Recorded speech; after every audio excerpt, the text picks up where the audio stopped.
After discussing implicit and explicit and awareness, we are moving to now input, output, and frequency.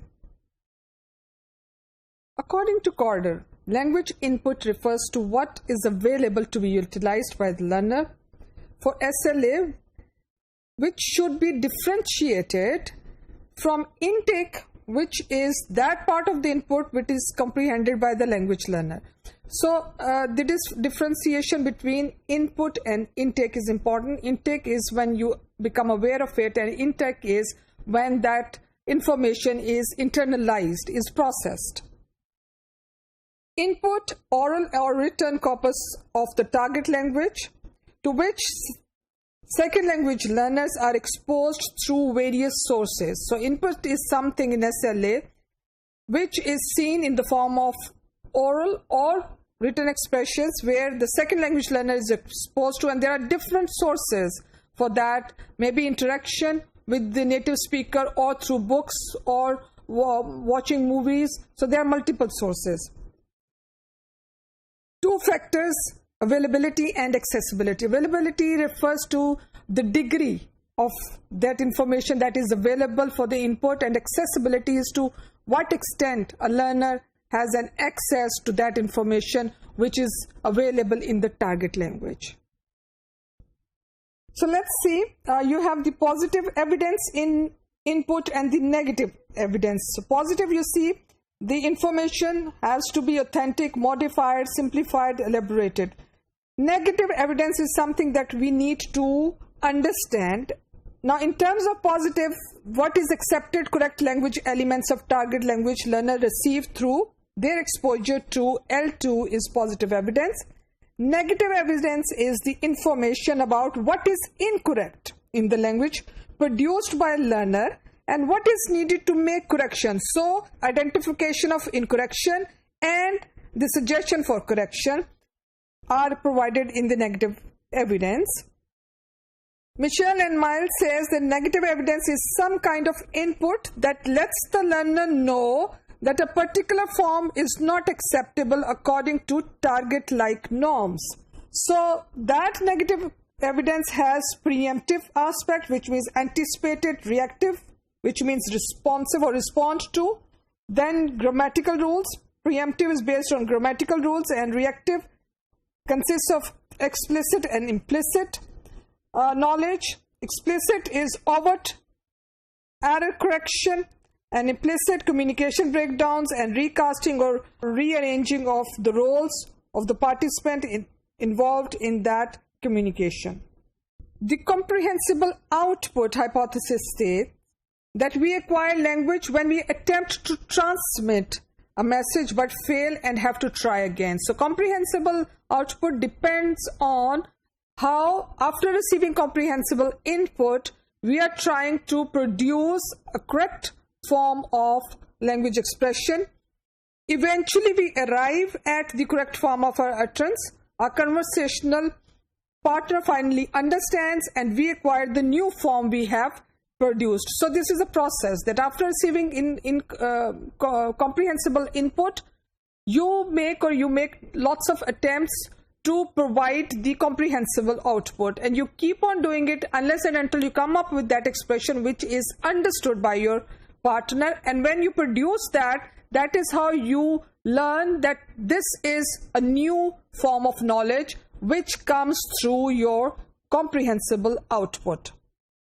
Sometimes, under some conditions, output facilitates second language learning in a way that are different forms or enhance those of input. That sometimes the output facilitates that what type of input is required, or what type of input can facilitate that correct comprehensible output.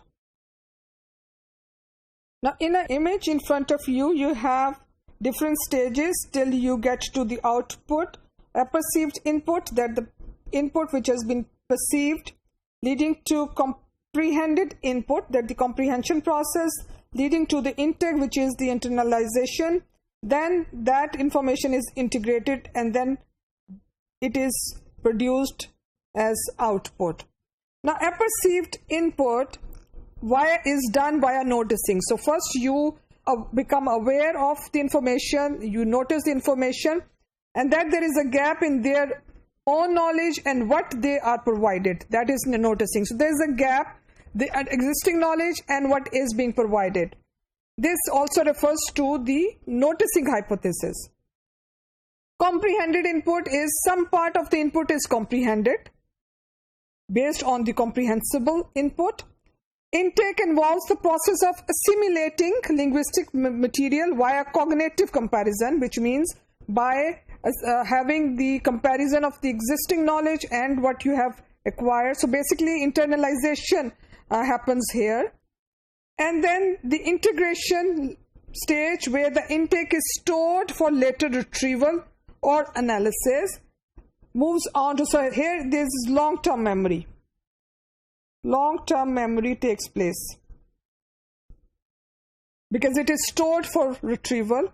And moving to output, that is explicit representation of acquisition as a source of acquisition when it serves a means for testing hypothesis. So output leads to the testing of hypothesis. Humans are sensitive to frequencies of events in their experience. That means that how often those experiences take place in their life. So humans are very sensitive, and therefore from here we would try to understand the role of frequencies in second language acquisition. Output functions as a priming mechanism for future input. That output determines or facilitates that what type of future input is required for a comprehensible output. And this leads to the probabilistic processing, which refers to remarkable sensitivity that learners have regarding the relative, not the absolute, relative frequency with which certain forms are used in particular context, in the input they receive, and their ability to match their output. So frequency of the input, that how frequent that particular or the type of linguistic information is given to learner to be able to provide the output, and that is relative. There is no absolute frequency that can be identified or determined in input and output process. So in image in front of you, you see the frequency hypothesis, which says the order of second language acquisition is determined by the frequency with which different linguistic items occur in an input, which makes the input dependent on provision of the linguistic items. Input frequency enhance or lessen the form-function relationship by providing cues. So what makes a cue useful? Availability, reliability, and validity. So all these cues, information in terms of availability, reliability, and conflict constitutes the cues, and then this leads to the frequency hypothesis. That means that how one can enhance or lessen the form-function relationship by relying on the availability and the reliability and conflict validity of the cues. To conclude, the comprehensible input, comprehensible output, and frequencies have been an integral part of second language acquisition research.